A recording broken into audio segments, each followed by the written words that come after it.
Welcome into the DFS Den. It's Dave Eddy here, aka Corporal Eddy on Twitter. We're all the way into week 11 now. It's kind of hard to believe. I thought week 10 was crazy, but man, we're getting close to the end of the season already. I hope you've had some big wins this week. I finally had something pretty large. Took down over $2,000 in the mini max on DraftKings. That's a 50 cent 150 max entry tournament.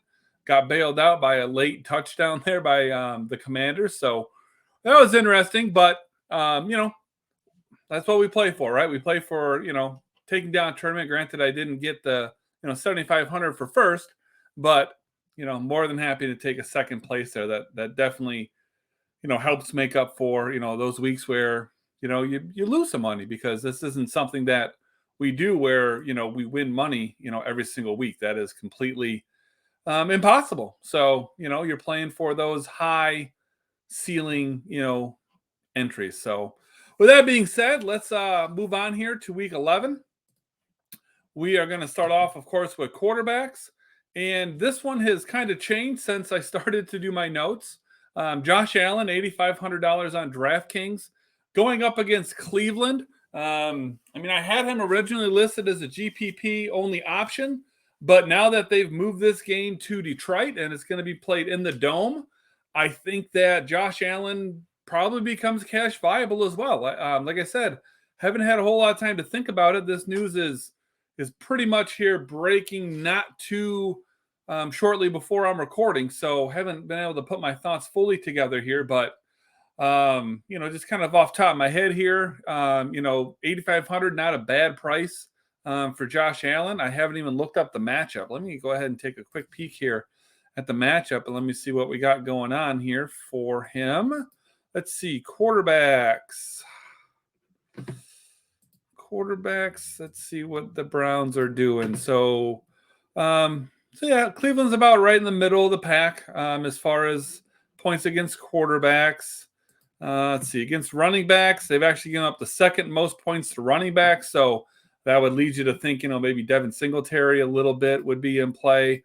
Against the wide receivers, not too bad here. 1, 2, 3, 4, 5, 6. They give up the seventh most points to wide receivers. So definitely, going to say that now, knowing that the game is in Detroit, we don't have to worry about the weather. I'm going to say now that, Buffalo is absolutely very much in play here. That means Josh Allen is in play with, usual characters. Don't know exactly, how I'm going to go about it at this point, because got to really dig into things here now. I was expecting the game to be in Buffalo and was expecting this to just basically be a fade. So I'll move on. Lamar Jackson, 8,400 going up against Carolina. He's a GPP option for me. Lamar gets a really good matchup here against the Panthers. They're going up the sixth most points to quarterbacks on this week's slate. And, as much as I love Lamar, let's just be honest, he hasn't been very good since week 3. He's averaging about 2x on his value, and he hasn't hit 3x all the way back since week 3. So, he's also at the highest price he's been at all year. It's without Bateman and with probably at least a hobbled Andrews on the field, even if he plays. I think Lamar's the guy I'm probably just going to be fading. Let others go ahead and take their shots on him. We got Jalen Hurts, 8,200, going up against the Colts. He's a GPP option for me. Colts have been pretty good against quarterbacks this year. Definitely on the better side of the middle of the pack, giving up the 9th fewest points to QBs on this slate. And Hurts is going to be without one of his favorite targets, no Dallas Goedert. And, truthfully, I expect that the Colts, they're just going to attack, this Eagles team on the ground. And I think that, that's going to lessen the number of plays that this Eagles offense gets. So, with all that being said, quarterback options this week are very far from ideal. I can easily poke holes in every single one of them. Biggest positive here, though, is that the targets should be very condensed between Devontae Smith and A.J. Brown. Hurts is probably going to be outside the top 5 in QB ownership this week. So you get a chance to play, a non-chalky Hurts with very clear stacking partners. So I'm going to be taking my shots with him in tournaments this week for sure. And then Justin Fields, this is the guy everyone's going to talk about. He's cash and GPP viable. I think he's my cash lock. I just don't even know where else I would go, honestly. And Atlanta's given up the fourth most points to quarterbacks on this slate. Now, granted, Fields, he's not your typical quarterback, of course. His legs are his best attribute at this point in his career. But I don't have to tell you, he's been playing out of his mind for the past 6 weeks. Things that you may not know, though. He's hit at least 3x in each one of those 6 games. He's hit 4x in his last 4 games, and he's hit 5x or more in his last 3 games. So, like I said, safe to say this guy's just been on fire and, doing it without passing a whole lot. He's only gone over 200 yards once. And as I said, it's his legs that have carried him. He's got at least 80 yards rushing in 4 of the last 5 games and 140 yards or more in each of the last 2. He's also been scoring touchdowns. He's got at least 3 touchdowns in each of the last 3 games as well. So that's where all these points are coming from. A lot of it's on the ground and a lot of it's, just touchdowns, be it on the ground or through the air. It would have been crazy, I think, to say like a month ago that Fields looked like the safest play on the slate, but with the highest game total on the slate as well, he might have the highest ceiling for this slate. So, this is why, like I said, Fields is a cash lock for me and a very strong GPP option as well. All right, moving on to the last guy I got here. Dak Prescott, 6,600 on DraftKings, going up against the Vikings. He is a GPP option for me. I think Dak gets a really nice matchup here against the Vikings. They've given up the 5th most points to quarterbacks on this slate. He's gotten the rust off of him. He missed 5 games, came back, was very pedestrian against the Lions, and then he has hit at least 3x in his last 2 games. He's had multiple touchdowns and over 250 yards passing in each of those games. So now he's got a good matchup here against the Vikings. I expect that will continue. I think he's going to be my favorite quarterback play this week in tournaments. All right, shifting over to running backs. We're going to start off top here. Saquon Barkley, $8,900 on DraftKings, going up against the Lions. Cash and GPP option for me. Just a great matchup here for Barkley. Lions are giving up the 5th most points to running backs on the slate this year. And I'm going to talk about a lot of this here in these backs. I'm going to talk about volume is king. And Barkley right now leads the league with 227 touches so far this year.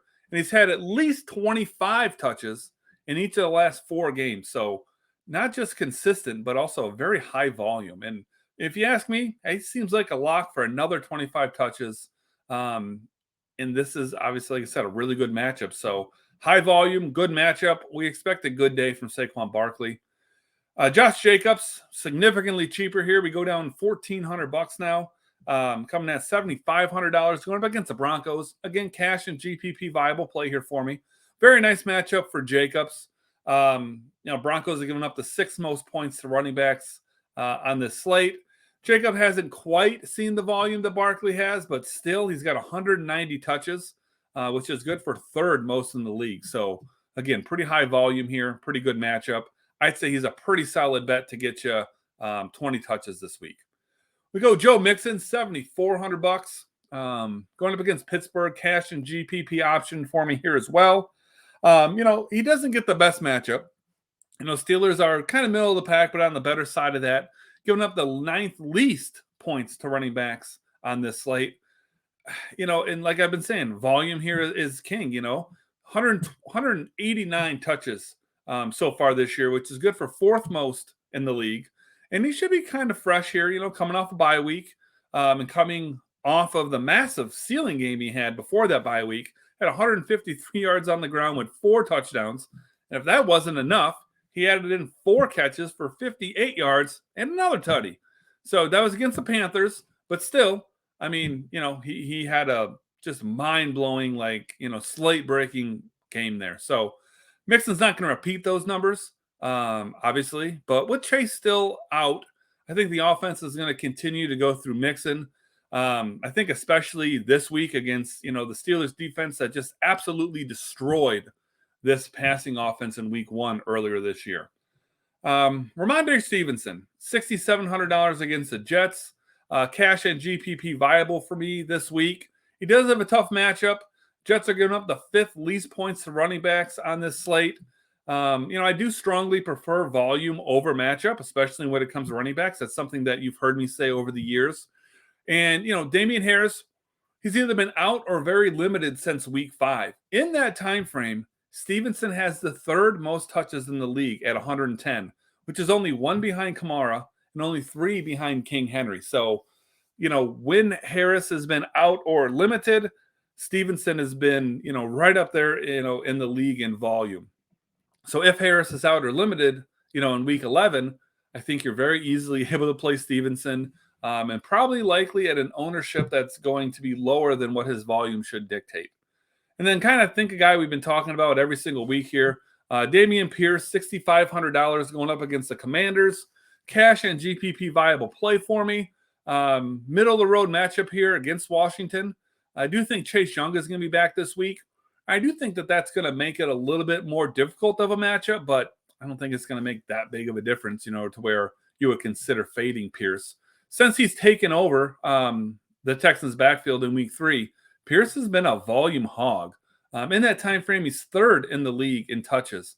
Now, he's only scored 1 touchdown in the last 4 weeks, but if he finds his way into the end zone this week, I think he's an extremely solid GPP play. And then Devin Singletary, again, when I wrote everything up, this was before the game was moved to Detroit. I still think it is definitely a playable, option here in GPPs. When I looked it up, I think it was, gave second most points against running backs. The Browns are giving up. So, Singletary, I'm sure his ownership projection is going to skyrocket here now that the game's been moved. Actually, maybe it won't. Maybe it'll go down because people maybe are planning on playing him in the snow like I was. But, now we don't have to worry about the weather. I think, Singletary is always a guy that you can play as a pivot off of what is usually Josh Allen or, Stephon Diggs chalk. So just keep Devin Singletary in mind for your running back pool this week. All right, wide receivers. This is where it gets fun for me. Love the wide receivers, man. Justin Jefferson, $9,100 on DraftKings, going up against the Cowboys. Cash and GPP viable for me. Pretty decent matchup here. Cowboys giving up the 8th most points to wide receivers on this slate. And Jefferson has just been out of his mind this year, specifically over the last 6 games. He has at least 98 yards receiving and 8 targets in each game over those 6. He's also scored a touchdown in each of his last 2 games. His 77 targets are second in the league, only behind Tyreek Hill. So basically, just find a way to play Jay Jets this week. And then other side of the field, we got CeeDee Lamb, 7,500 going up against Minnesota. Other side of the field, of course. Cash and GPP viable play here for me. Pretty good matchup here for Lamb. Vikings giving up the 3rd most points to wide receivers on this slate. And, the volume is there too. Lamb leads the league with a 32.1% target share this week. So, hell of a matchup. League-leading target share. I'm not quite sure what you want from him other than this, He's going to be a very popular pairing partner this week with Jefferson. And you can do that as a mini stack, as a full game stack with Cousins or Dak. Either way, find a way to get these guys into your lineup. This is chalk that I feel like you're best off just eating. Devontae Smith, $6,200 up against the Colts.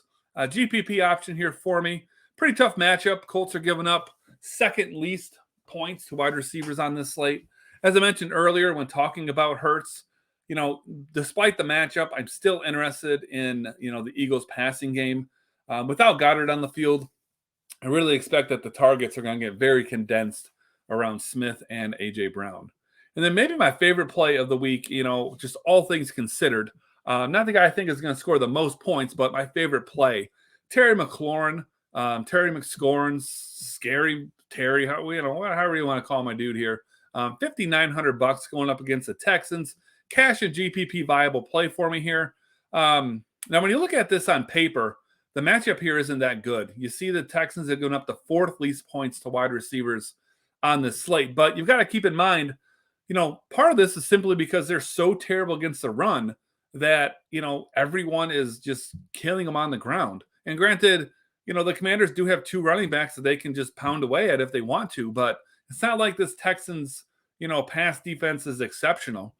And, in the 4 weeks since Heineke took over at QB for Washington, McLaurin has now seen the 8th most targets in the league over that time frame, and he's second in target share. So Heineke is really good for McLaurin. And at this price, I think it's an absolute smash play.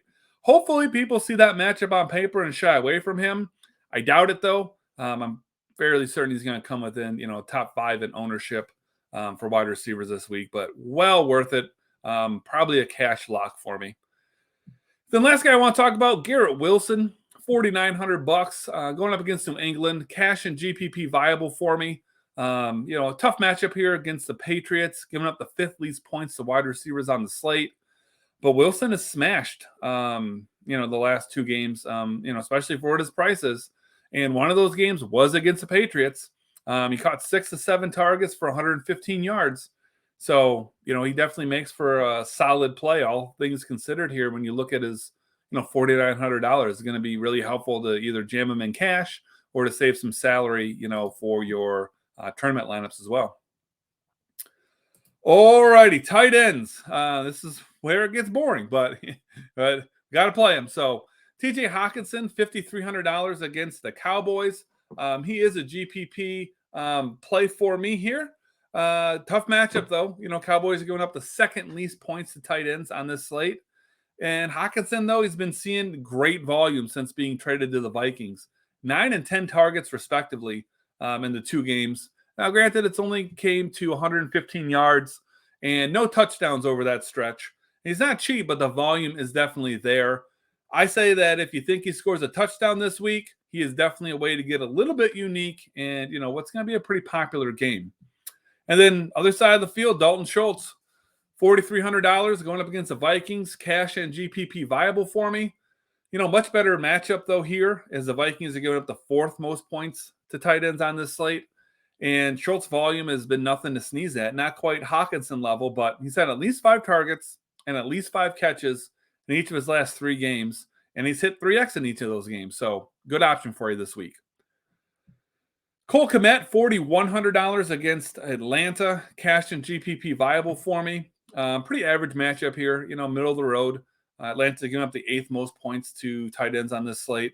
But Kmet's been on fire the last 3 weeks. He's got a TD in 3 straight games. He's got multiple TDs in each of the last 2 weeks. And he's got 9 catches on 11 targets the last 2 weeks. But only 125 yards a show. But that's not too bad, especially when you consider all the touchdowns that have more than made up for it. And like I said, those past 2 weeks, he's been killing it. He's been at least 7X on his salary. So I'm not expecting that to continue. But, if you're playing Fields, he's a very easy, fit. He's not too expensive. He fills in your tight end spot, and he's cash viable as well. So you can do just about anything you want with him and hope he continues that streak. Then last guy I want to talk about here for tight ends, Jack Stoll, bare minimum $2,500 on DraftKings, going up against the Colts. Cash and GPP viable for me this week. Good Lord. He steps in for Dallas Goedert with a very good matchup here against the Colts. They're going up the 5th most points to tight ends this week. And as much as it is just about his stone minimum salary, he's also got the chance to pay off here just because, he is going to step into a position where, Hurts likes to throw the ball. And it might have a lot to do with the fact that it's Dallas Goedert. But, if Stoll catches a touchdown, he's a gold mine for you. In cash or GPPs this week. So if you need to save cash, there's a few ways you can go, but this would be my favorite of those plays. All right, let's hop into defense and special teams here. Pretty simple. Steelers are a cash lock for me this week. A lot of times we come across a pretty cheap defense in a pretty decent matchup, and that just makes it a cash lock. That's where the Steelers are for me. $2,300. And like I said earlier, they absolutely wrecked the Bengals the last time they played. And because they're such, a lock for me here in cash, that means I'm just going to fade them in GPPs. They're just going to be the most popular defense. And with how volatile, that can be, I just take them right out of my my tournament pool, honestly. Now, if you want to play them, I guess so. Like, I get the theory behind it. But the reality is, you're not going to gain any ground on the field because so many people are going to be playing them. So the one place you absolutely avoid chalk is at defense and special teams. Now, just in general, we're talking, for tournaments in here. My advice, like I've been saying for weeks here, simply correlate it with one of your running backs or use someone that's less than 5% owned and that is relatively cheap. So, most volatile, spot by far. The salary does not correlate to the pricing. It's just very, very volatile. Ideally, what you do is you play a defense that pairs with your running back, is cheap, and under 5% owned. So each week I give you the handful of teams, if that meet that criteria. And currently the teams that I have that are going to meet that criteria, we've got the Colts, we've got the Browns, we've got the Vikings, and we've got the Raiders. So do what you will with that information.